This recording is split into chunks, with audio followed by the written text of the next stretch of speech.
reality ends here. Your fate is sealed. Fate is ours to determine. We will set things right. Go through the gateway, now! Death awaits you. Should we fail, all reality will pay the price. Come, their secrets can guide our way forward. The way is open.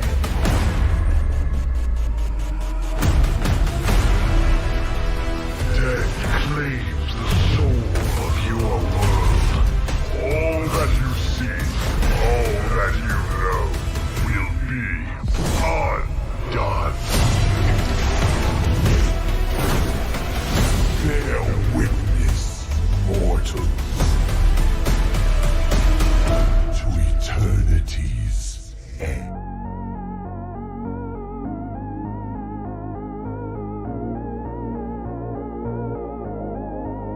Ladies and gentlemen, welcome to our YouTube live again. Let me just do some small little adjustment, just to let you know that I'm watching the YouTube live on my left side as well as looking at my screen, right?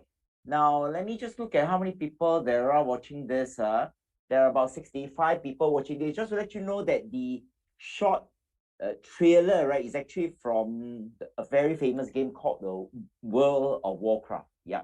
And then if you're a guy, if you're playing such games, you may realize that actually the World of Warcraft has many variations. And just to let you know that I myself in the early days, I do play all these games, including Diablo. So now the question is, what has this game got to do with what we're going to do today, right? So before I get started,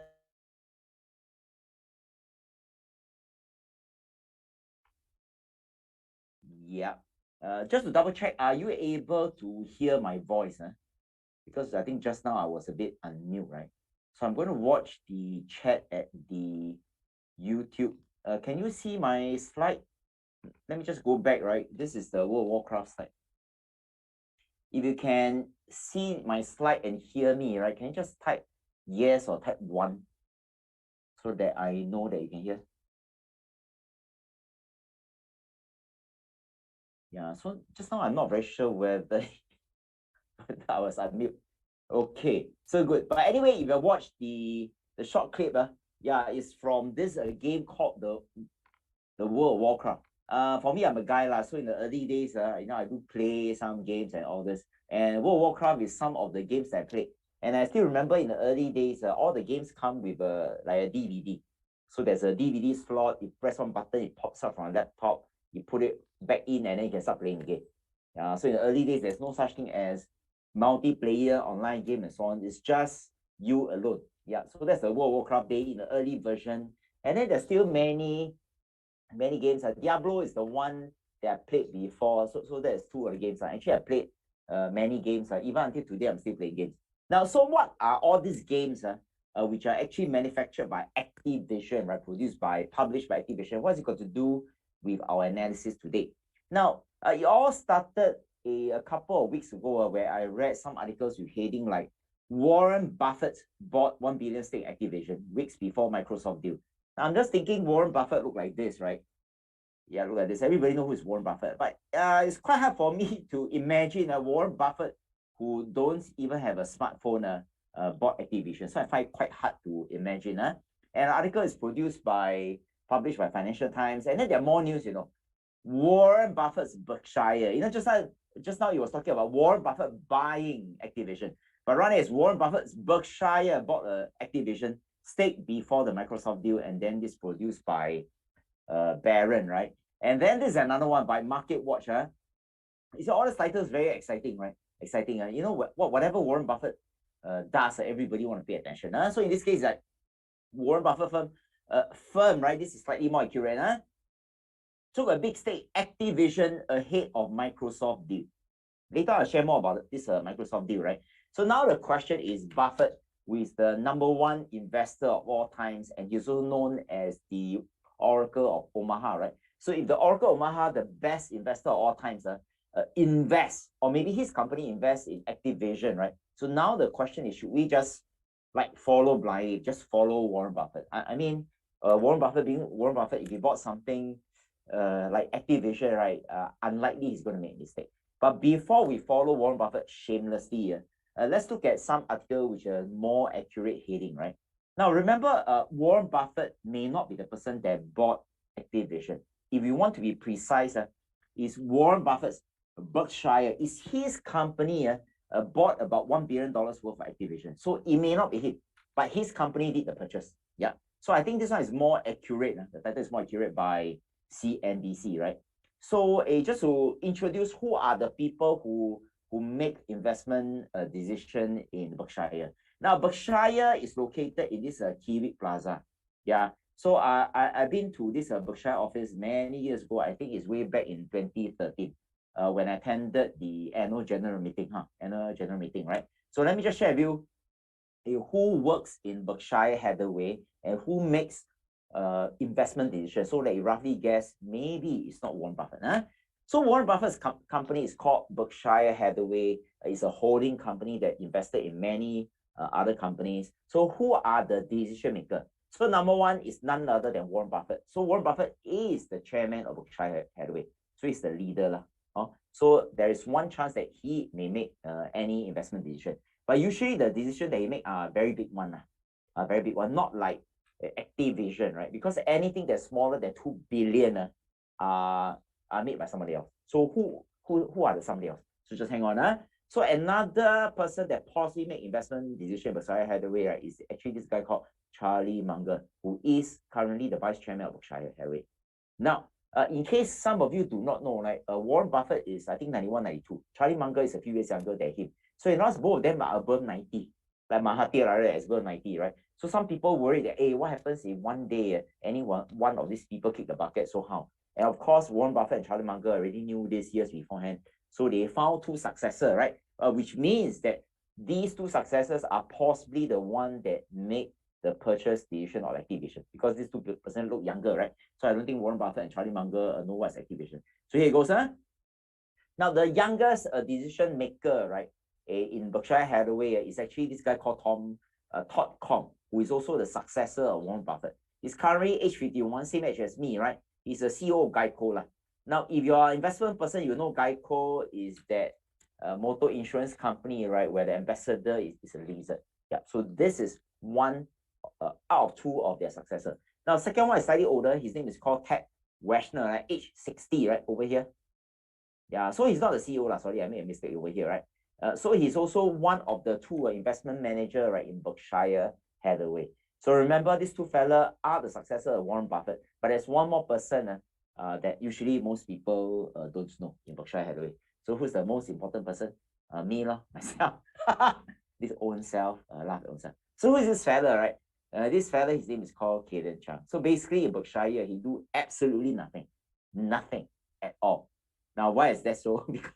Because he's the shareholder, right? Hey, I'm quite proud. He's a shareholder since 2011, 11 years. Yeah, so this is own self humor, own self. Okay, so you see, I insist of putting my face right on this slide. Yeah, and by the way, those people watching this YouTube, do you find the joke funny that I put my face here? Okay, so let's carry on now. So I suspect the purchase of Activision, right, is either by Todd Kong or Ted Washner, right, because the overall purchase is only 1 billion. So any small 1 billion to Warren Buffett is, yeah, this small thing you go and do it. Now, so then subsequently, right, on the 18th of Feb, yeah, just the shareholder. Shareholder do nothing, 18th of Feb, right? On 18th of Feb, then there's another article. Warren Buffett said his team didn't know Microsoft was planning. I mean, they did took over Activision, right? By some sort of Activision, but they didn't know that Microsoft was was ready to acquire Activision. It's like insider, right? They say no, I don't know about insider, right? Okay, but anyway, he already bought it. What to do? He say what, you have to believe what, right? Now, so let's go into the detail of Activision. We wanted to understand what are the how should I say, investment decision, right, that eventually came along, so that eventually, of course, Berkshire Hathaway bought over Activision. Now, So let me just read out this disclaimer. You know VIA style, right? We are very conservative, like buying stocks like that. So I think we better put a disclaimer, right? So that we don't get any haters, right? Remarks. So Si Tan say, yeah, I like lame jokes. Yeah, such a serious thing or analysis, better crack some lame joke, right? Yeah. So the purpose of tonight's case study is solely to illustrate the application of value investing methodology. In case you do not know what it's all about, correct, right?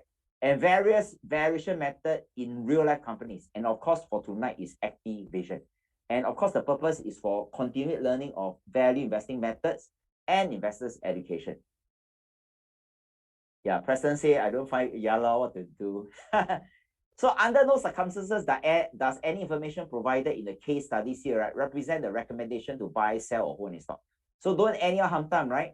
The illustration in tonight's case study demonstrate the general application of value investing principles. And remember, it doesn't take into account all of your individual characteristic, profile, risk appetite of any given investor. So remember, in no event shall VIA, right, or tonight's author, which is actually myself and Hillary, will be liable for any viewers, guests, third party for any damages of any kind, right? The use of any content here, including without, very long, use of such content outside of its intended purpose for investors' education and any investment losses, lost profit, lost opportunities, special, incidental, indirect, consequential punitive damages resulting for such unintended use. Remember, my company, My Kinsey Investment Private Limited, VIA, nor the authors of this case study, which is me and Hillary tonight, are operated by or affiliated with any broker, dealer, or licensed financial advisor. So one last time, neither VIA nor the authors tonight, myself and Hillary, makes any representation or warranty as to the completeness, accuracy of the information in this case study. We are quite conservative, in the sense that, how should I say, right? I think everything we better stay upfront, Yeah, as much as we want to teach about value investing, we want to give illustrations, we also want to be quite careful, We are unlike some YouTuber, or some influencers say, I tell you to buy, you buy. I tell you to sell, you sell. I think this is something that we better don't say. This is quite dangerous, right? So Daniel say, I own a lot of Activision Blizzard game. Not the stock, Ask you to buy stock, don't buy stock, you buy games. It's okay, it's okay. I also have the games, right? I got a CD, you have or not? I'm quite old school, Okay, so let's go into the, because it's such a serious topic, so sometimes I crack some lame jokes, Okay, Now, to make the session more interesting, Now, these are the details, this small little sentence over here are the details of the purchase history, right, by Berkshire Hathaway. Now, we do not know exactly who bought it. Out of 4 people, we do not know, okay? So some history, right, remember, this Activision was bought in Q4 2021. That was the last quarter. It was a new buy, which means that Berkshire Hathaway bought this stock for the very first time. Now, the average purchase price, right, is US $68.02. Right now, the share price is 81, which means that after the purchase, actually, the share price gone up. Partly also, Microsoft made announcement, right? They want to acquire Activision, so the share price shot up. That's why Buffett said, no, we do not know, But anyway, on paper, he already made 19.73%, right? He can say whatever he wants. Now, but we must be very careful, right? Berkshire Hathaway purchased 40 million shares. Now, 40 million shares to me and you, wow, is like a lot. But pay attention to here, right? Now, just to let you know that his purchase only takes up 0.29%, right? Of his 100% portfolio, which means that even if you lose money and the share price go to 0, you only lose 0.29%. Yeah, so we have to be very careful, right, when we want to follow Buffett. Because when he buy it, it's only 0.29%. Then scarily people anyhow sell house, go and buy Activision, right? So this is quite dangerous, And even Buffett didn't say, I say buy, you buy, I say sell, you sell. Yeah, so we have to be very careful, We have to be careful, Okay, so let me just take note, 0.29%, right? But we want to understand what is his purchase decision. Maybe we can learn from Buffett. Now, just to let you know that these are the top holdings of Warren Buffett as of the last quarter. Now, if you want, you can take a screenshot. Just now, those stuff that are not so important, but it's very important, right? So you can see AAPL or Apple, right? Right now, the weightage is 47.6% out of 100%. I think partly the share price keep going up. Share price keep going up, and then the percentage gets more and more, right? Then you see the Bank of America is 13%. And then everybody talks about, oh, Buffett buy Coke. Right now it's only about 7%, including American Express. Wow, so this is almost 50%. So I think so in other words, you buy Berkshire, actually you are buying effectively Apple, correct, huh? But of course, during our 4 days training, we spoke about like when is the best time to buy Berkshire lah. So if you are a graduate watching this YouTube, right, you know we use this price to book ratio, right? But I don't tell you, especially for those people who have not taken our training yet. So let me just move on to a quick timeline of Activision, right? Now, if you look at this, Activision it's really not a very young company. It started way back in 1979. Now, I'm not going to read all this timeline, but I'm just going to share with you some of this logo. You will look familiar to you. You see, as the years go by, they make more and more games, right? So Warcraft, Diablo, StarCraft. This one game, right? Wow, I played this before, like Diablo. I think previously I played on Nintendo, if I remember correctly, right? Warcraft is PC, StarCraft is PC. Call of Duty. These few games these are games that I didn't play, like Call of Duty, all this I didn't play. Yeah, so obviously if I play these 3 games, right, it means something lah. My age is maybe you do not belong to my generation, huh? So I'm the old school, right? So old school play all these 3 games. So the new school play all the Candy Crush. Okay, so this is a very history lah. So when you have a quick glance on the logo, at least you know, hey, I think I roughly know what does Activision do. But let's be more professional, right? And go into the detail, what is Activision, then you can think whether is it something that you want to buy or not, So remember, right, Activision in simple terms, they develop, that means there's a programmer, right? They do programming, developer, and then publish, right? And then not only they produce the DVD, they also have to distribute. Yeah, games, and these games are in 3 platforms, 3 formats. Consoles, it can be a Sony, Nintendo, on PC and mobile games. Yeah. So now all the games can be in these 3 formats, and we purposely add in the pictures, right? In case you have no idea what is a console. PC you definitely know, and mobile is no, right? Then at the bottom, are all the possible games. Now here I put about 371 million players. Sometimes when I look at this number, actually it means nothing unless you compare with something else. So don't worry about these numbers. The key thing is what they do. Okay, so right now just remember, right? They produce games. The games can be played on 3 platforms: console, PC, mobile. Okay, so this slide, just have a quick remember about this. So on a console, right? Okay, so if let's say they make games, and these games that can be played on console, like Nintendo, Sony, small gadget, big gadget, right? So how do they make money, right? How do they make money? Now they make money predominantly by selling the games. And because the games are in console, in the early days, right, it would be by DVD or sometimes cartridge. Like Nintendo, you don't really, you cannot download, right? So you have to buy the physical copy, you install, play until the CD become rotten. Okay, so that is the console, right? But PC is a bit different.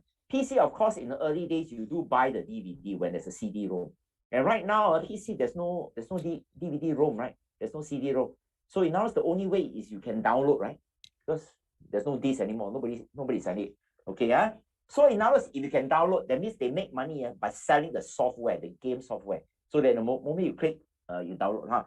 So let me give an example, right? This afternoon, I was exploring, right? How do I download the games? So I went to this game, right? Activision, you can see Call of Duty. I've never played this before. I just want to know how things are being done, right? So they were selling a US 59.99. Yeah, 59.99, right? And remember, because right now you can download software, it's really easier for them to distribute. Remember, they distribute their own games. In the early days, you have to buy CD, you have to walk down to the shop. Then you need to have a DVD though. So right now you can see you can buy now. You can even give it to someone. That means you buy already, give it to someone. Very smart. This is a very good way of making money, right? Yeah. And now you can try it for free. Yeah. Then after that, this one you can also play a game, you see? This one for free. Also, you buy, give it to someone, and then try for free. Interesting, huh? So that is the download part, right? So that's one way they make money. Okay, one way. Second way they make money is in-game. In-game. So what do you mean by in-game, right? Later I'll share a bit more. In-game, when I put my sentence here, I can, that means once you download the game, Once you download game, if you're a gamer, at least play game before, right? You know, sometimes you can buy armor, you can buy weapon, you know, my ball bullets and so on, right? So now it's in-game, that means you can buy things, you know, when you're playing game. For example, recently, not say recently, I think for almost a year plus, right? So I download a game, the game is free on it. The game is free, right? It's about a tank. You're driving a tank and then shoot other people's tank, right? So it's an online multi-player game. So you can see, right? Sometimes I play short of bullet. Yeah, then message like this will pop up. Okay, pay 68.9 Sing dollars. Or I can buy this diamond. So diamonds can exchange for bullets. Also, tell me, right? Yeah, so such way of making money is called in-game. That means we are already inside the game. And then they want to upsell you. Wait, inside the game, and then they want to upsell you. Then, of course, sometimes they also say, oh, we have some other weapon, we have some other tanks. But in order for you to do this, you must subscribe. You cannot buy, you must subscribe. Yeah, then they come up with a subscription plan. And it's not cheap, you know. So you see, 1 month about $26, right? Yearly is about 134. Wow, it's also not cheap, So you see, then they time you will start trial. Then after that, you see, your first 7 days free. It's not a 1 month free trial, it's a 7 days. After that, you know, online subscription. Yeah. So you may realize that from the console, they make only one time. They sell, that's it. They cannot upsell you. But when they do it software basis, they can do it in-game. They can sell a lot of things, right? They can keep on adding weapon, adding character. And then your online subscription, if you're addicted, they may increase your online subscription. So I think PC, at this point, PC appears to be able to make more money than console because they can upsell and cross-sell. Then, when Apple invented iPhone, same thing. Now the game, instead of PC, right, you can download into the phone. In-game is the same concept. I can buy more weapons and so on. There's also online subscription, right? And then one more thing, mobile as compared to PC, there is this in-game ads. That means inside the game, they show you an ad. This can be quite irritating because sometimes I play mobile game, right? Something like this will pop up. And then there's a timer, you know, like maybe 20 seconds. Then 20 seconds and 19, you know, then they count out. That's irritating. And then you have to wait. Because to continue to play the game and so on, I need to wait for this ad. Yeah. So sometimes I go toilet, come back, right? Then I can close it. So in other words, the difference between this making money from mobile and PC, right, is this extra in-game ads. Yeah, I'm not very sure whether PC has in-game ads or not. Hey, by the way, those people watching this, 173 people watching this, if you have played game, can you just tell me if you have played PC game before you download all this? Are they in-game ads? They need to play halfway, got one ad pop up. Oh, Preston said I play a lot of the games and own the stock as well. Okay, let's get started. While you respond, PC game. Tell me whether you experience, whether are there any in-game ads. Now, let me just carry on. So in short, this is how they make money from the angle of platform, console, PC, mobile.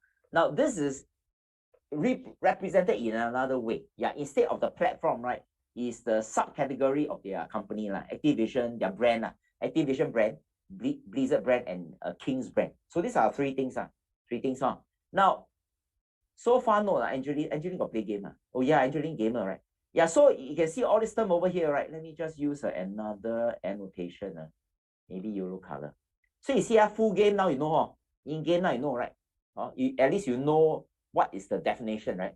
And remember, sometimes that game, right, which is the physical copy, you don't need to be installed, need to be played in Nintendo or whatsoever. But Nintendo is not owned by Activision, you see. So there's some form of licensing agreement.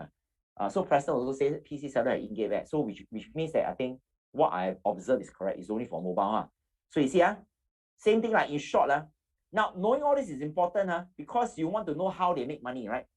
How they make money. So let me just go back to the previous slide, right? Let me just clear this annotation. And I go back to the previous slide. This is very important. Okay, let's go back to the previous slide. Now, this one, make money 3 ways. Full game, in-game, online, and then the ads. Okay, so now you have a few, right? Diablo 3 used to have a marketplace for selling items for real money. Oh, interesting, Lawrence said something that I'm not sure, Very good, Yeah, that's why it's always good to invest with the community, right? Okay, let's carry on, Now, so this will have a few, the franchises. You know, it's like Disney, right, or Marvel. Marvel have different universe, right, multiverse, right. Yeah, so these are franchises, Call of Duty and all this. I'm more of the, I think I'm more of the Blizzard world. Yeah, because so far I've not played any of this game over here. Warzone, I think don't have. Maybe I don't like war, but so I think I'm more a Blizzard person. Okay, let's move on, right? So just now we talked about the in-game, right? That means once you download, you're inside the game, and then they want to upsell you. So how much do they make? Now, just to let you know, this in-game, right, which is when you're inside the game, plus pay for subscription, all the chapalang when you're inside, right, actually is the biggest 71%. Whereas the full game, I just download once, is only 29%. I think it makes sense. Yeah, in other words, the cross-selling really make more money. Make more money. But this is in 2020, right? Yeah, 2020. Yeah. So let's look at the most recent one. You see the same trend. So you see, if I'm an investor, right, I'm not the one running the business, but if I use my common sense, I will want the boss or the CEO of the company, right, to focus on this one. Focus on this one, right? Yeah, this one you don't have to produce a hard copy, all this, right? So let's look at as time move. Did they make some decision that we think makes sense? Now, so if you look at this, in game, right? Same thing, 3/4, full game 26. So it's true. It's true. So the company focus on this in-game, which is the hot segment, right? But let's drill more into the detail. Now, this is the 2020 revenue. Revenue, that means sales by business segment, right? So you can see my ranking, So Activision, right? Activision, remember I'm a Blizzard person. Just remember ABK. Activision, Blizzard King. Activision, Blizzard King. So if you look at this, Activision takes almost half. And then these two, right, is about a quarter. So Activision half, the other two is a quarter, right? Now, let's look at this. This is the latest. This is the last quarter, 2021. So Activision is almost about half. But you realize that the shape a bit changed because the king, right, suddenly take out a larger portion, and then Blizzard a string a bit. And the reason why is when I look at the sales numbers, right? Yeah, the sales of the king actually went up.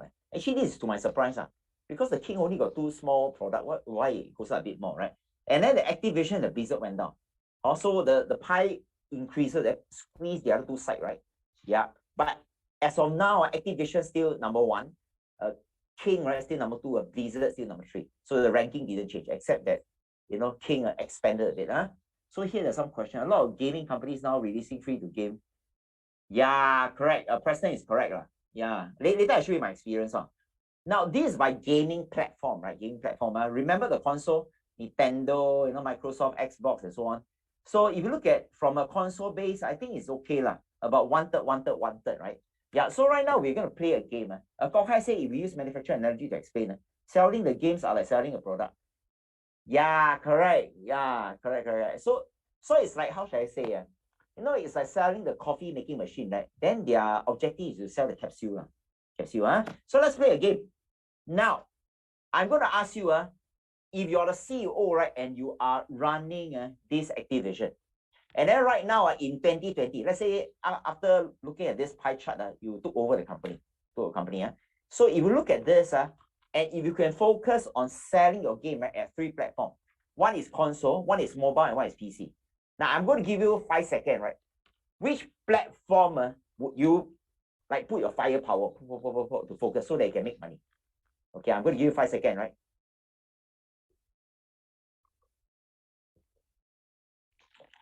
Ladies and gentlemen, please type in the chat box. Console, mobile, or PC? Which one? Yeah, otherwise I'm very lonely. I'm own self, talk to own self. Okay, Angeline say focus on mobile. So let's see whether the CEO, so-called, did what you think they would do. Preston say, wow, Preston got a lot insider news. Very good. You see, a lot of people say mobile, right? This mobile, EP, mobile, Dennis. Yeah, almost everybody say mobile. If you do console, wow, later eat grass, Okay, so let's see, right? Got one person say PC. Aaron say PC, right? Okay, good. Answer review. In fourth quarter 2021, right? Most of you are correct. Mobile is the champion first, followed by PC, followed by console. Remember, this one, they can make money from the in-game, right? and all the zapala upsell lah, recurring and so on, huh? Okay, very good, huh? Now, the reason why I want to play a simple game, right, is as an investor, sometimes we don't have to be like very good in finance, but we have to have some sense of what's happening. Mobile is very prevalent. I would expect the company to do this. And the company did do this. Now, good, all of you are investors, right? Okay, let's move on. Let's see whether their focus correct or not. But this is not by platform, right? This is by the game type. Remember, I'm an old school Blizzard person. Okay, so this one, Activision is king, right? Now, for this graph, I make a few observations. The first observation is this red color part, right? Do you realize from 2018 to here, suddenly it almost doubled? So in other words, the Activision user, right, suddenly shoot up. But why, right? Why? Because they launch games. And remember just now, you already say mobile, the Call of Duty modern, right, warfare. That's in 2019. That means way back in 2019, they already know that mobile is very important. Okay, so they did what you think they will do. So that's number one. So that's one observation. Now, the second observation, unfortunately, this orange part, right? This orange part is the Candy Crush. I mean, right now, I don't know who play Candy Crush, but you can see that the orange bar, right, gets shorter and shorter, right? After at this point, it stabilized. Now, so what's the second observation? Is a Candy Crush user has fallen. So red color has gone up, orange has fallen. The purple color, right, is about the same. Pretty stable, So if you look at the entire bar, if I may connect the dots, right, here's a bit downtrend, and it's from 2018, more or less increase, right? So if you take this point to this point, slight increase,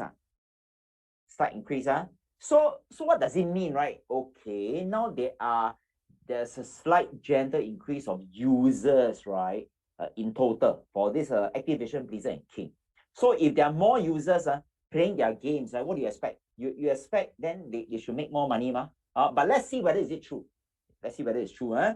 Now, so if you look at the amount of games sold, because the users sort of gently go up, then you expect more people to buy things, right? Now, so this is the net bookings annual trend. The annual trend is on a yearly basis.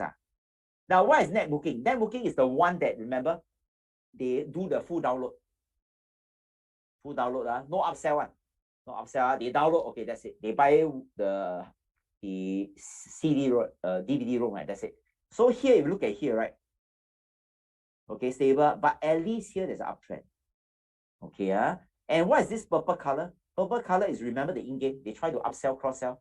Now, imagine if they do not do the in-game, right? Am I right to say that Activision will miss out a huge part of their potential revenue? So right now, with all this light purple part added, right? So do you realize that from here, right? It jumps up, right? And then from here, it goes up. So can you see the difference between here, there's no in-game, and then from here onwards, there's an in-game? Yeah, so for an investor, you want them to have more in-game. So Daniel say ending 29. Yeah, it's also, I think, partly true. On 2020, people go stuck at home. Yeah, actually, I was looking at the Electronic Arts, right? Actually, their EPS actually shoot up last year. Yeah, but right now it's a softening, right? I'm not very sure whether this thing will plateau, but let's see. So at this point, we know that, hey, the full download and the physical, still not bad, gentle increase, but with the additional in-game, they really make much more money. Okay, so this uptrend. So based on value investing philosophy, I think it's a good thing. It's a good sign. Now, so again, right, users are doing well. There's more sale of the game, right? So let's put their revenue together and see what is it. So if you look at this, you realize that it's an uptrend. From left to right, it's an uptrend, right? So value investing philosophy, based on the methodology, we are always looking at a company with a consistent uptrend of revenue. So that gives us some assurance that the company has some form of moat, or at least their management is superior, right? In the sense that they can really sell things. Right? Now, then next one is net income. Revenue is vanity. And then profit is sanity. Insanity. Yeah, so right now, I see some people analyze company only look at revenue. So for example, recently there's a very high-up stock called Palantir, right? Palantir actually is not making money. Not only it's not making money, they're losing more and more money. But I watched some videos that say, no need to see profit. No need to see profit. Just see revenue can already. Yeah, no, revenue is going up. It's very good, very good. Then after that, the cost, because they put more in investing. I must believe in the CEO. Okay lah, I mean, nobody has a monopoly opinion, right? But remember, if you want to sleep nicely at night, I think you better find something that there's some proven result. So this one is a net income lah. Net income is still an uptrend. So based on value investing philosophy, right? Actually, it's a pass. But you will see a dip over here in 2017. Later, I'll hand over to Hillary to give more detail what happened to 2017. But overall, it's good. This 2017, it looks like one-off, right? So in other words, the number of monthly users go up, it matches with the revenue trend. The number of sales of a full game, right, plus the in-game, right, goes up. So it matches with revenue. So it makes sense. And then when you go down to a bottom line, the profit, it also makes sense. Yeah, makes sense. But as an investor, right, an investor, we want to know, okay, now your past looks good, but doesn't mean that your future looks good, right? Tell me as an investor, what do you want to do with my money if I buy your stock? So there are three things that are very, very easy to remember, right? There are three strategic plans. In short, there are three plans. The Activision want to grow so that if you buy the stocks, they will make money for you. So number one, remember just now they talk about monthly user. Like Meta or Facebook, right? This monthly user is very important. If it's a downtrend, it's a bad sign. So right now it's an uptrend, but they want to expand more reach. So what do? They want to create the multiple platforms, right? And of course, just now somebody say free to play. Yeah, free to play. And then example, right? Right now on the mobile game, they want to have this Call of Duty free to play. But they didn't say specifically when they want to launch. Yeah, but they want to do this. Now, so initially, even though I play game, what do you mean by free to play, right? Now, I just want to let you know that actually free to play games are very competitive. For example, I Google free to play games. There's so many. There's so many. So now the question is, there are probably hundreds of thousands of free to play games. Why should they download Call of Duty? So I'm just guessing that there could be some World of Warcraft fan, Call of Duty fan, a hardcore. Finally a mobile. Let me just download, right? And remember, when you download for free, you play for free, they want to sell you the in-games, right? And then plus the ads, give me ads, right? Now, just to let you know that I downloaded this about 2 years ago.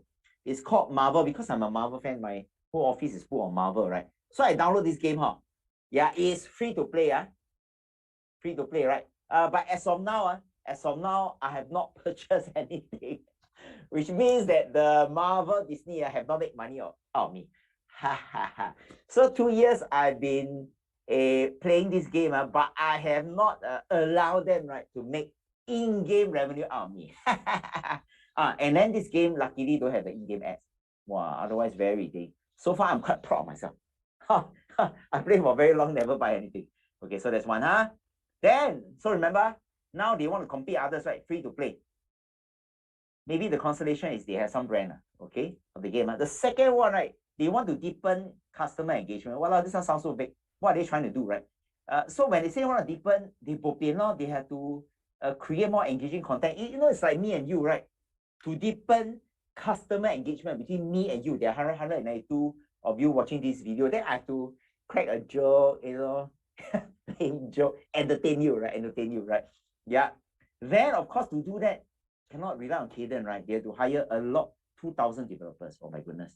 Okay, and then they have to launch more games, right? So more games, these are the things. So remember, right? Right now, the company make a promise to shareholder. If you buy my stock, I'm going to do 1, 2, and 3. So before I share with you the number 3, right? Super War. Yeah. Well, fun for watching this. Now, I got a bit distracted. Okay, so remember, how do you know whether this Activision management, are they a good management or not? Now, remember, good management, right, keep to their promise, which means that if they say, I want to do number 1, I want to do number 2, 1 year later, you better check did they do it or not. So usually I say this slide. 1 year later, I go back to Activision and see whether do they check off this 1 and 2. If they check off, they are good management, they keep their promise. If not, they are bad management. Okay, so number 3, right? Oh, before I talk about number 3, I want to talk about what the games are that, because this is so generic, they never say specific, right? So what I did was I did some research. So here, right, Blizzard announces brand new survival game. Let me just come back here. Survival game, in a new universe. That means it's not the Diablo universe or whatever universe. It's a brand new universe. Yeah. So they say that, a place for heroes you have yet to meet, stories yet to tell, adventures yet to be lived. In other words, you don't know what they're doing. In short, So you can see they only reveal some small little picture, right? Yeah, then this one is another picture. This is the character. In this unannounced survival game. So what is a survival game? They talk so much, right? Now, what is a survival game? So I have to go Wikipedia. What is a survival game? Survival game, players generally begin with minimal equipment. It's like you go out naked, right? Then along the way, you fight, you can collect underwear, a weapon, and so on. Then you're supposed to survive as long as possible by crafting tools, weapons, fight enemies and so on. Survival game, right? As the name implies, a survivor, new character, new universe, something new. So remember, games requires really new things. So that is number 2, right? So let's talk about number 3. Increasing players' investment. That means they want you to buy more things. So they want to motivate you, but they didn't say how they motivate you, right? They want to motivate you to buy more things. In short, the in-game transaction, right? Remember just now the chart was flat. After that, because of in-game transaction, it shoot up. So this is important. So when I look at this, it looks sensible to me. They don't do any dumb things, right? Look quite sensible to me. But remember, right, we will not know whether all their dreams will come true until maybe a year later. Okay? So these are their plans for individual product, Activision, Blizzard, as well as King. Now, I'm not going to read all, but if you look at this, you can see the, Call of Duty. Yeah, in short, they just want to produce more game, more engagement, do more upsell via the in-game transaction, right? Okay, so this is in short now. So let me just skip this. So now with all this plan, this is what they are, who they are. These are the things they want to do, right? So now the thing is, from the value investing angle, right? When we buy the stock, we want to ensure that the company has some form of economic moat. So maybe I just explain what is economic moat, right? In maybe just a minute, right? Economic moat maybe is a bit cheap, but in short, right, we want the company to have some form of durable, competitive advantage. Right? Yeah, why is that so, right? Why is that so, right? You see, in the very beginning, I bought a Berkshire stock way back in 2011. It's been 11 years already. I mean, of all stocks, why don't I buy Palantir or whatsoever? Why do I go buy Berkshire? To me, remember, nobody has a monopoly of opinion, right? So to me, the Berkshire has some form of competitive advantage and it's durable. Of course, it's as durable as Warren Buffett live, and then Charlie Munger live, right? And of course, I also worried, what if Warren Buffett and Charlie Munger perish? But fortunately, they passed the baton, right, to the top comms and tech rational. So I think based on their recent purchase, right, I think they will still continue to have a durable competitive advantage, maybe for the next 40 or 50 years until top comms and tech rational is not around. So I think I feel good. So that's for Berkshire, right? But how about Activision, which is more volatile, right? Because they are a game company. Now, with this, what I'm going to do is I'm going to pass my time, right, to our VIA, very new equity research analyst. Her name is called Hillary, right? And then she's going to talk more about the moats, the competition, some of the numbers, all the way until the conclusion. Then she will pass over to me. Yeah. So I'm going to hand over to Hillary. Hillary. Hi, good evening, everyone. How are you this evening? Yeah, this is my first time here, so I'm a bit nervous, but bear with me. I'll try to share with as much info with you today. So first off, just now Cayden has explained clearly about what is Moat, and we'll further look into the competition. So first off, earlier on, Cayden shared about Activision, so the company looks good and promising, right? But we would like to know, how far can this company grow in the future terms? So maybe we can first look into the gaming industry, how much can it further grow? So for the whole world at this moment, so this graph is actually taken from the investor presentation slide between Microsoft and Activision Blizzard. So it's actually the latest data that I have in January 2022. So in the whole world, there's about 8 billion people, and half of them actually has access to the internet. And earlier on, Cayden has explained that right now, most of the games, they can play either via PC or maybe mobile. So actually, among the 4 billion of internet users, there are 3 billions of players playing games. So that's really a huge amount of people. So that is one of the reasons why this industry is gaining a lot of attention. And we can see that from analysis by Statista, they said that in 2020, this gaming industry generated about 156 USD billion, and it is further projected to earn about 269 billion in 2025. So we can see that there's a very huge potential for this industry to grow until 2025. And then earlier on, Cayden mentioned about Moat is about the durable competitive advantage. So for this, we will look into ROIC and WACC. Most of us will be wondering what is ROIC and WACC. So let me have a brief explanation about that. ROIC is actually return of invested capital. In short, it means that how well is the company is actually using this money that it has raised from external party in order to generate returns, which is when they get the money from external parties, they will definitely want to generate more returns. So the higher the ROIC, the better. And the WACC is actually weighted average cost of capital. So it's actually a return that the investor expect to receive in return for providing the capital to the company.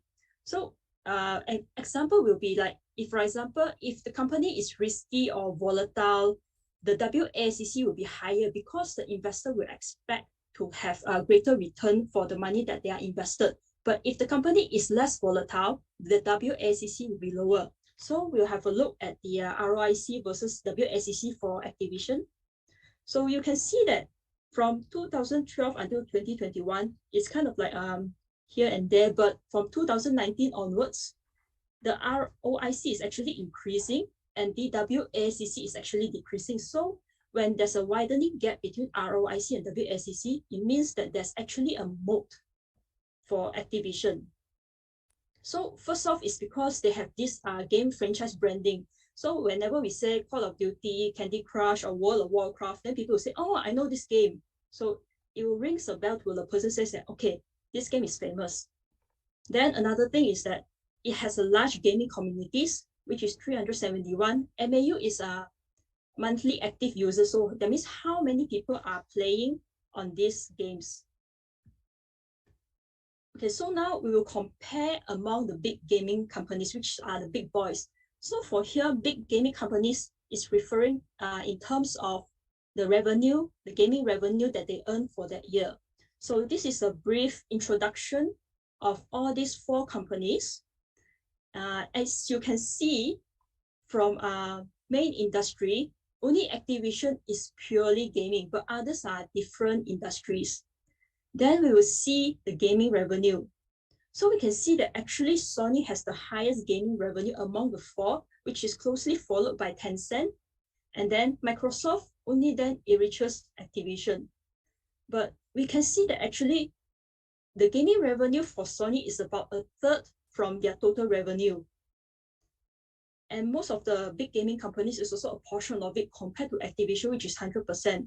So when they say big gaming companies, we will need to drill in further to see that how much actually is the gaming revenue generated compared to their total revenue. And then next, we will see on which gaming platforms are they publishing the games. So for Activision, it actually involves all three platforms compared to Sony, which is only the console, the PlayStation, Tencent, the mobile games, and Microsoft, which is Xbox. So imagine that even though Sony generates the most gaming revenue, but if let's say there's some issue with the consoles or the console sales is not good, then do you think that the gaming revenue will be affected? Yes, right? But compared to Activision Blizzard, if let's say one of the gaming platform is not performing, they still have other two more platforms to bring in the revenue for the company. And not to mention that among all the four companies, Activision Blizzard actually has the most players to play their games. Okay, so now after we see the big gaming companies, we will compare apple to apple, which is similar gaming companies. So this is another brief introduction for other gaming companies. So now we can see that their industry, they are all gaming. So we'll see how they fare against each other. So in terms of gaming revenue, Nintendo has the highest gaming revenue among the four, then followed by Activision Blizzard, then Electronic Arts and Ubisoft. They are all generating purely from games. So these are the products that they produce. But for gaming platform, if we compare between Nintendo and Activision, Nintendo is only mainly generating income from the console, which is the Nintendo Switch. Activision is still 3 platforms, even though Electronic Arts and Ubisoft are all 3 platforms. But when we see the gaming revenue between these 3 companies, Activision Blizzard, Electronic Arts, and Ubisoft, Activision Blizzard is leading the game. And it's also the most active users or active players are playing the games by Activision. Okay, so now further on, we will see what are the top selling games in 2021. So the first one are the top 20 games. So in 2021 are Call of Duty series, the Call of Duty Vanguard, the Call of Duty Black Ops Cold War. Then we will see the console, the PlayStation console. It's still Call of Duty for the first place, and then the third place is Call of Duty Black Ops. And then you can see on 16, there's this Modern Warfare is also within the top 20. And then we will also see Xbox console. So Call of Duty Vanguard and Call of Duty Black Ops are still the first 2 slots. So we can see that actually Call of Duty is leading the game in the top 20 for even also for the console games, not within their PC platform or maybe their mobile platform. And then you say, 2021 is already passed already. How about the future? So the latest numbers that we have is on January 2022. So we will see again. On PlayStation games, it is still Call of Duty Vanguard. And then Xbox games, it's Call of Duty Vanguard for the first place. And Call of Duty Black Ops is still within the top 10. Okay. So now we will further drill into the financial statements. Okay. So earlier on, Cayden mentioned about the revenue, the positive, and then the uptrend will be the good sign, right? So we can see from 2008 onwards until 2021, the revenue is actually a positive sign. It's stable, and also it's an uptrend year on year. So it actually is a good sign. So based on the value investing methodology and also the 3 criteria that was mentioned earlier, so this one is considered a good sign for revenue.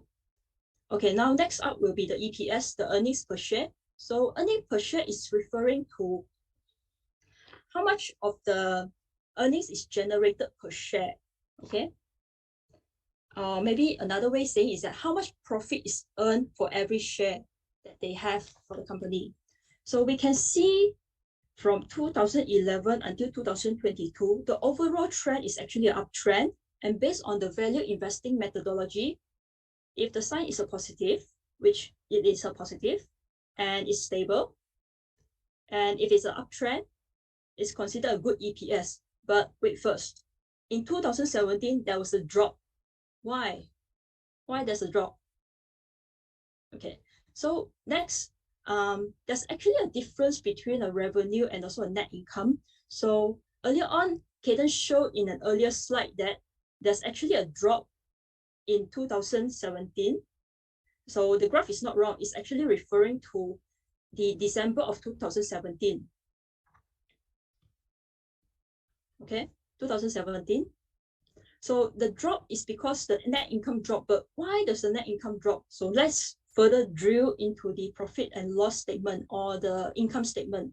So first off, we see the total net revenue, which is the total money that they bring in from the product of sales, the in-game or the subscriptions. So we can see from 2016, 2017, and 2018 is actually increasing for the revenue.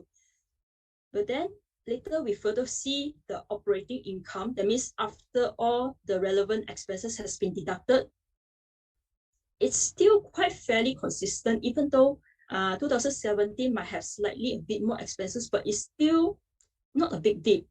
But then why there's a big drop in net income compared to 2016 and 2018? It's because they have a huge income tax. And that is the reason why a huge chunk of their profit has been deducted because of income tax. Then when we look into 2018, it has dropped a lot. The reason is because there was a tax reform by the Trump administration. So if you are interested in that, you can further look into regarding the tax reform. Okay, so now earlier on, we have explained why there's a dip, but then when we see the overall trend, it's positive, it's stable, and it's also an uptrend. So based on the value investing methodology, it is a good sign.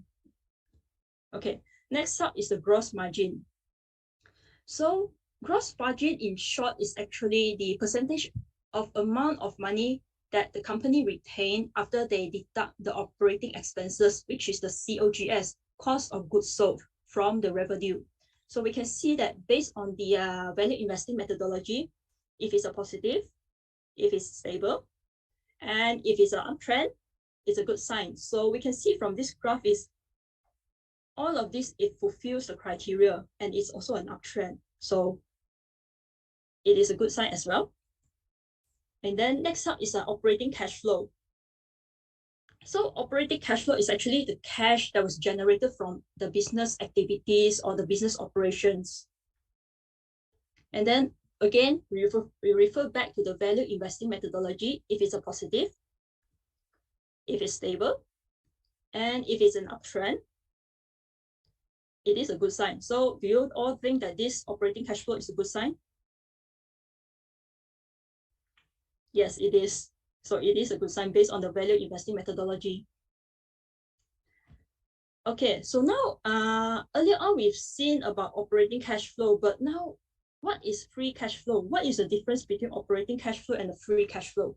So in short, free cash flow is actually the cash generated from business activity after they have deducted the capital expenditure, which is in short CapEx.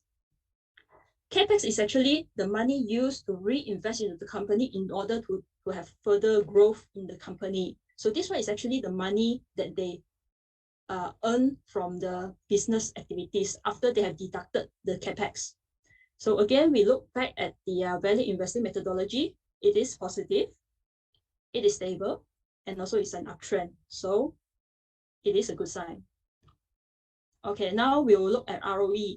So for ROE, based on the value investing methodology, as long as it's over 15%, for this case in 2020, it is over 50%.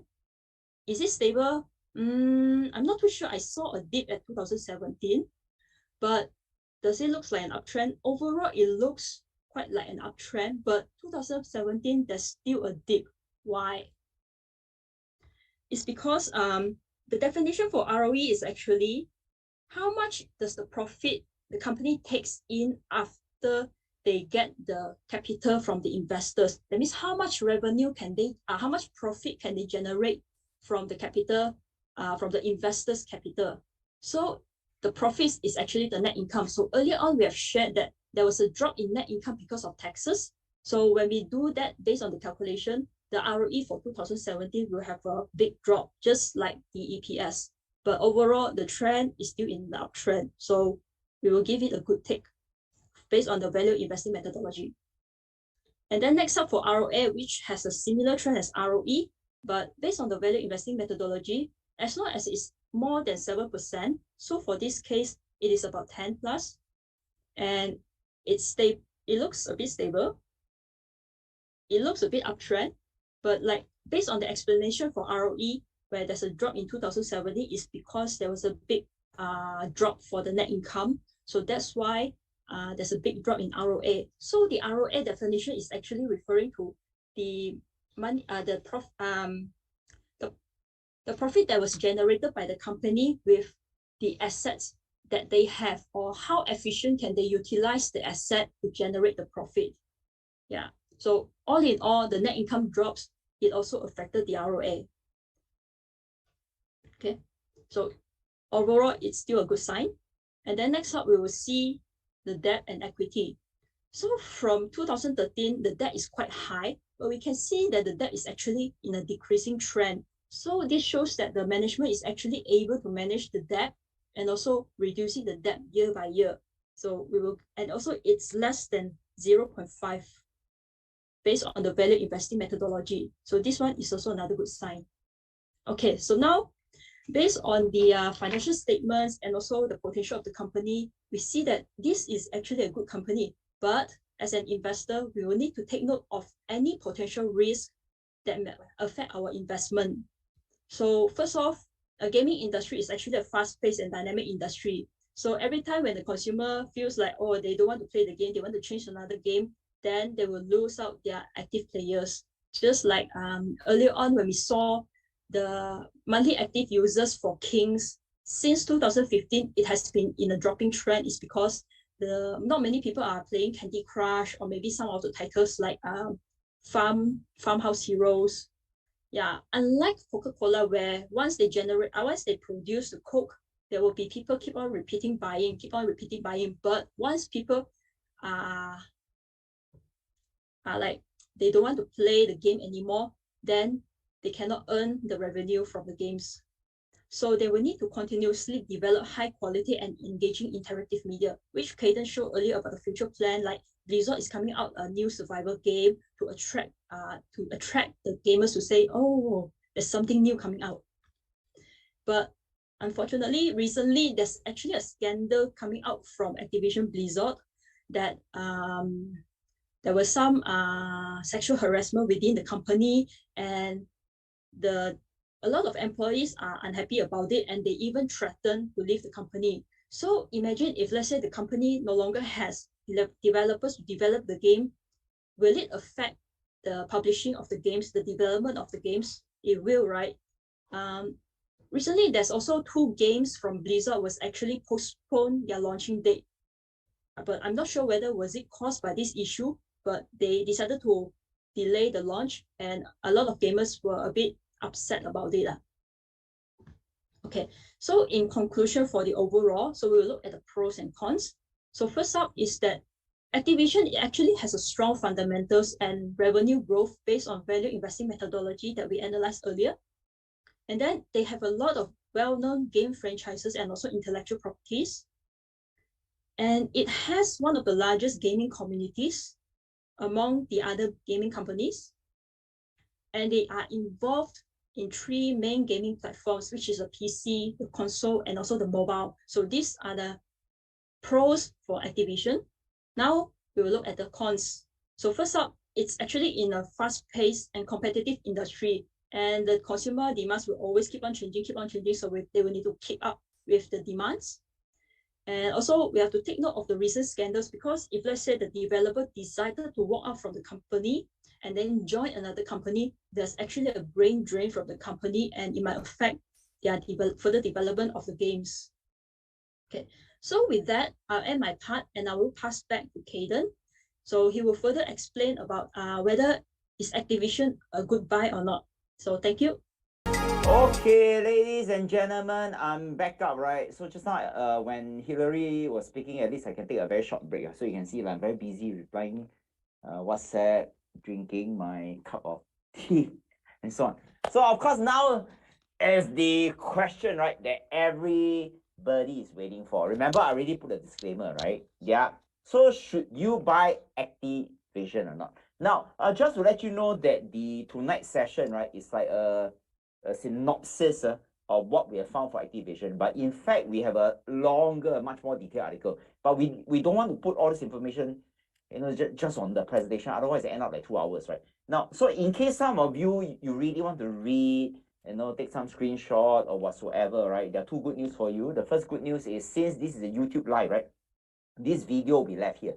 So anytime you can always scroll back, share with your friends and so on. So that's one thing. Some people learn by audio, right? You need somebody to explain to you, listen to my lame jaw and so on. But there's another piece of good news, right? The other piece of good news is, if you are a graduate, our company is called Value Investing Academy, right? So we do have a blog, and it's called Value Investing Academy /blog. Like you can see these yellow things over here, right? Remember, it's academy, right? Because some of our competitors try to replace this word with something else, right? So remember, valueinvestingacademy.com/blog. So if you visit this website, you will be able to see the a much more like a thesis like that, on Activision. So in other words, the blog, right, that we have written, or rather the research article that we written, is much more, I think it's 2 times more detailed, right, than the presentation that we are doing. But at least we give a synopsis. If you're interested, you can read more. If not, then it's okay.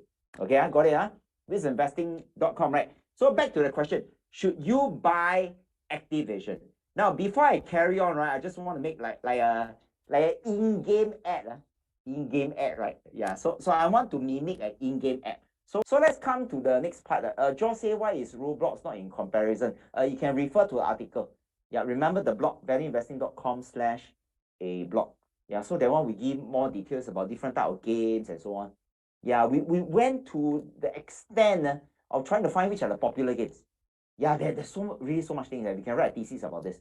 So refer to the blog for more detail, right? So let's come back to here. So this video serves as a synopsis. So now the question is, should you buy Activision? So this is just a question for fun, right? So let's look at the intrinsic value. Assuming that Shelley, thanks. Assuming that I look at all the numbers to you, right?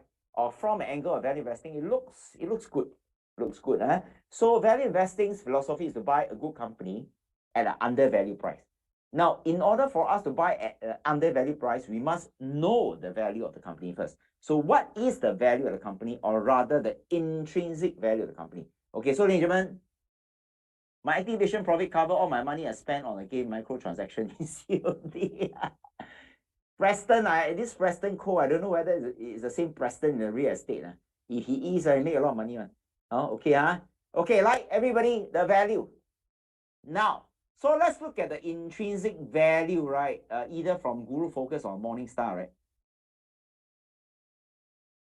Morningstar. So from Guru Focus, they say that's fair value. Fair value from value investing perspective is a buy. You either buy when it's fairly valued or it's undervalued. Overvalued, you cannot buy. So let me share with you what is the Guru Focus value, right? The intrinsic value is about 79. Share price about 81. It's around there. It will not be exactly the same.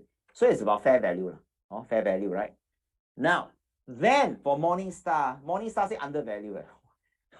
Because the last close is 81, right? Morningstar is 92. Yeah. So they also say fairly value is quite close. There's a small margin of safety right here.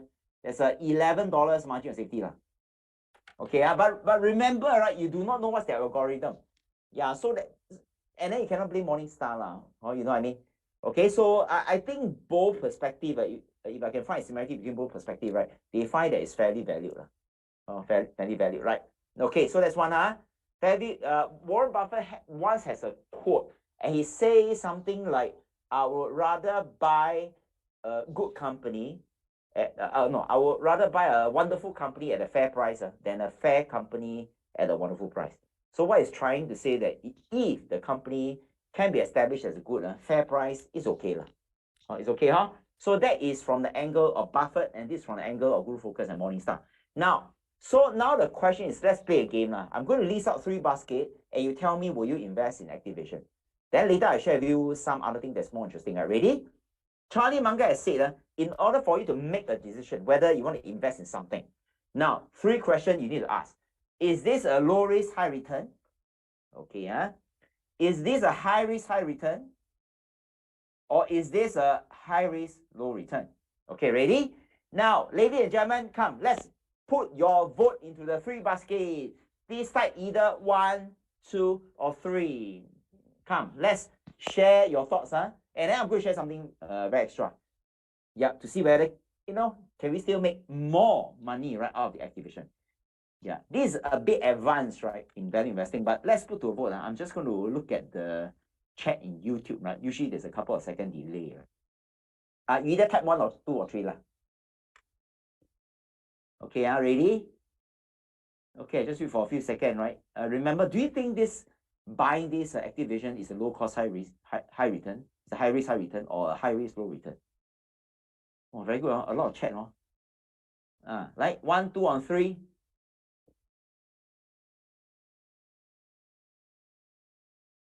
Daniel say low risk, high return. Okay, I'm going to write the votes here, right? Low risk, high return. I just go and draw a line. Then I count. Now remember, this is like a public. It's a public poll, right? Come, I'm going to write the zhen, right? You know the zhen, right? I'm going to count to a vote. Okay, faster. Just type 1, 2, or 3 lah. Just 1, 2, or 3. Okay, Daniel has chose 1, so I got 1 stroke over here. Anybody else? Okay, Jeffrey 1. I put a vote lah. I'll just leave it here for. Oh, there's a poll completed. Oh wow. So can they see the poll? They can see the poll. Okay, so the poll is number 1, 51%. Oh, I didn't know there's a secret poll, right, done by our teammate. So 51, 38, and then 10. Okay, good. Okay, good. So the poll has been done, huh? Now, if you want, you can take a screenshot, right? 51% is basket 1. The other one is basket 2. This is 38, huh? Remember this 51. Let me just write down properly, right? 5, 1. Public poll, right? But remember, investing is an individual decision, right? It's not based on public poll, huh? Okay. So what is Charlie Munger's opinion? Charlie Munger's opinion is if it's a basket number 3, so it's a no-go, I cannot buy. This one confirm lose money, right? Now this one, his opinion is too dangerous. That means this is a no-go, no-go.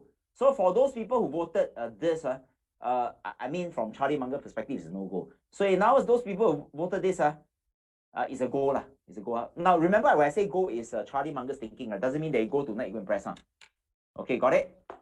Okay, good. So let me just continue, right? Now, are there other ways to make money from Activision? Are there other ways? Now, let me just share with you something, right? Remember right in the very beginning of the presentation, I shared that Microsoft is going to acquire this Activision. Yeah, Activision, huh? Now, let's look at some facts, right? Here it says that Microsoft will acquire Activision for $95 per share.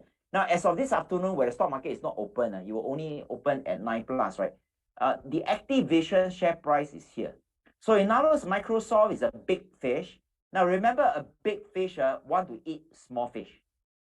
Yeah, in short, Activision has to decide within the company first, do they want to be sold? Oh, Marcus, thank you. Yeah, so thanks, Marcus, for donating $8, right, to National Cancer Center of Singapore. Now, do they want to be sold? Do they want to be en bloc?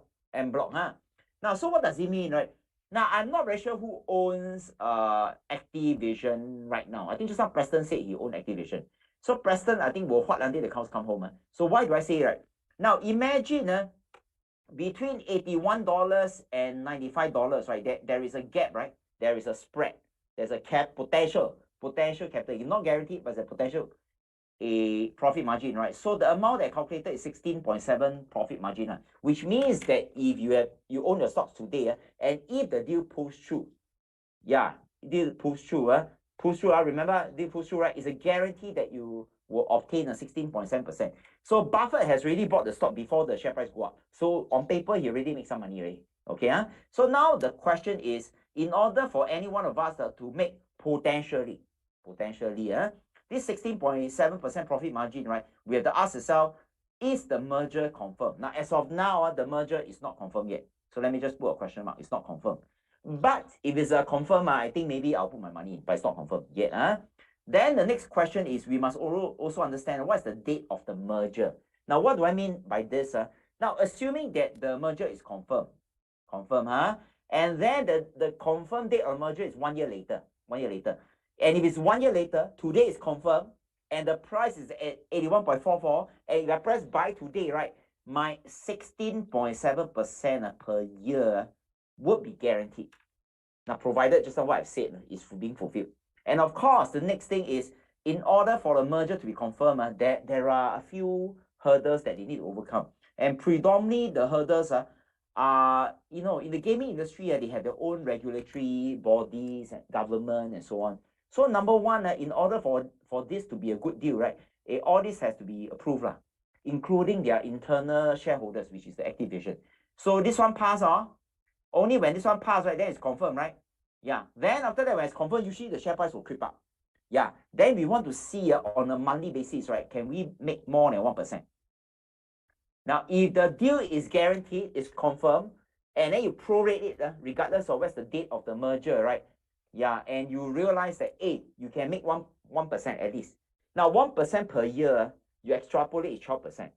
Yeah, and usually under such circumstances, in the early days, right, Buffett will leverage. Usually, he tell people don't leverage. So if the 12% extrapolation, right, 12% per year is guaranteed, Buffett will usually leverage, borrow more, so that this 12% will become 50%, 100%, how many percent and so on. So such a rare strategy, right, that's used by Buffett is called arbitrage. In short, it sounds quite complicated. It's actually a merger acquisition. Okay, Now, so all the strategy like arbitrage will only be covered in our advanced class, which is Project Never Work Again, right? But before that, I think buy the ticket first. Just to let you know that VIA stands for Value Investing Academy, and our mission for our company, right, is we care to make you a better investor. So stay safe. Right now, though, I don't got 19,000 case or 15,000 Omicron case, right? So stay safe, and I hope to see you in our next YouTube live where we will introduce more companies for you. Oh, by the way, maybe if you want us to do some companies that you find very interesting. Preston, yes, the arbitrage will be taught in the PNW. I guess it's guaranteed, right? Guaranteed, right? Oh, okay. So if any one of you are grad, non-grad, right? If you have any other companies that you find it like, wow, very interesting, YouTuber, whatever it's talking about, right? And you want us to put in our hard work, right? To do some analysis for you, please feel free to type the company that you want us to do, right? In the chat box. We may not be able to cover everything, but we see which one is interesting, right? Okay, got it, right? So, ladies and gentlemen, have a good evening. I'll be here for the next 5 minutes. There may be a timer that is playing and so on, right? Yeah. So once the timer is up, we will end this live session. Then I'll officially exit from this YouTube live. In the meanwhile, if you would like us to do anything, any question, please feel free to type in the YouTube. Remember, like I say, you can always come back and visit this YouTube again, or you can go to valueinvesting.com/blog. Okay, so for those people that have registered for masterclass, I shall see you soon on the 10th of March. Yeah, Preston, steady lah. Confirm, have. On the first day, have it, Saturday. Okay, So, ladies and gentlemen, have a good evening, right? I'll be here for the next 5 minutes. If you have any question, I'll be here looking at the YouTube chat.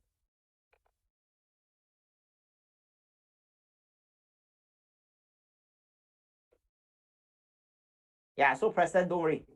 Have. Yeah, so the two links, if you cannot see the two links, you just refresh this video. Refresh this video. Sometimes you cannot see, right?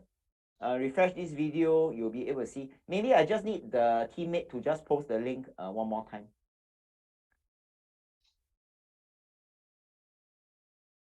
Well, James, it's quite difficult to answer your question, right? Because it all depends on what mechanism, what stocks you pick. If you pick a slow growth stock, it may take forever. If you pick a fast growth stock, it may be fast. Fast, right?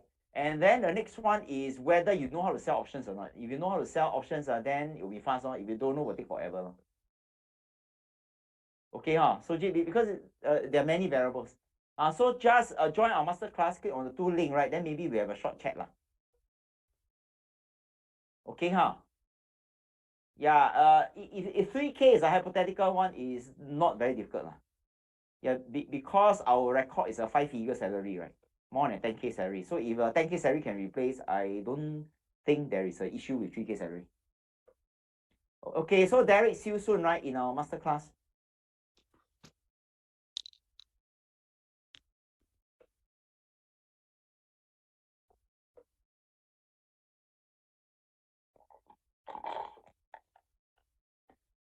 Yeah. Any other question? Maybe I just check with you since we have a few minutes more, right? Just to let you know, just to do a simple thing like this, it appears to be quite simple, right? 1 hour, 1 hour plus. Just to let you know that there are 4 manpower involved. 4 manpower involved. One is Hillary, who has spent quite a number of days working, digging all this information. Yeah. So she's unlike me, she don't play game, right? So trying to do something that she's not familiar really takes up quite some time. So 1 head count, right, is plus the number of days is required to do all this work. Now the second head count is myself. Yeah, because once the slide is passed to me, I need to go through to see that everything is sensible, right? Yeah, sensible. I mean, the last thing I need is to present something not sensible, then I cannot left, right, center. So yeah, we want to give the impression that we are doing this properly, not in a hush. Yeah, so second manpower is involved. So really hard and so, right? And then the third and fourth manpower is actually Susie. Susie is one of our producer. So she's here managing, make sure that it's done professionally. There's a timer, there's a poll, and all these little things that that make us look professional. So I would like to thank Susie for it. And of course, Irfan, right? 3 of us are here, but Irfan is at home. So recently, Irfan is not feeling well, but he being Irfan being Irfan, which is a responsible person, right? Yeah, he felt that he wants to finish this task. Yeah, before he rests for next few days. Yeah, so I also want to thank Irfan, right, so for being such a responsible person. Also not easy, right? I mean, you're really not feeling well. They say, okay, no, it's okay, let me help you. So it's not easy, huh? Okay. Yeah, so Desmond say electronic arts. Okay, so I shall see you soon, right? Okay, goodbye. Remember to click on the link and register for masterclass.